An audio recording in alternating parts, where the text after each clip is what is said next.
புதிய தலைமைச் செயலகத்தை அமைப்பதற்கு தமிழ்நாடு அரசு சென்னை நகருக்குள் 3 முக்கிய இடங்களை பரிசீலிப்பதாக தகவல் வெளியாகியுள்ளது. தற்போது தமிழ்நாடு அரசின் தலைமைச் செயலகம் இயங்கி வரும் சென்னை புனித ஜார்ஜ் கோட்டையில் கடுமையான இடப்பற்றாக்குறை நிலவுவதாக கூறப்படுகிறது. பாரம்பரிய கட்டிடங்களுக்கான விதிகளின் காரணமாக ஜார்ஜ் கோட்டையில் புதிய கட்டுமானங்கள் அமைப்பதோ எதிர்கால விரிவாக்கமோ சாத்தியமில்லை. எனவே தலைமைச் செயலகத்தை புதிய இடத்துக்கு மாற்ற தமிழ்நாடு அரசு திட்டமிட்டு வருகிறது. இதற்காக 3 முக்கிய இடங்கள் பரிசீலிக்கப்பட்டு வருகின்றன.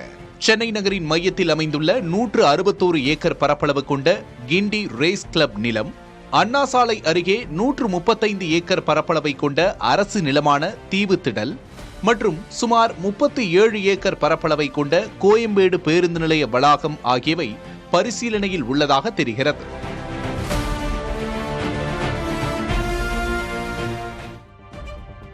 தெற்கு ஆசியாவில் வெப்ப அலை காரணமாக ஆண்டுதோறும் 3 கோடிக்கும் மேற்பட்டவர்களின் வேலை வாய்ப்புகள் பறிபோவதாக உலக வங்கி எச்சரிக்கை செய்துள்ளது.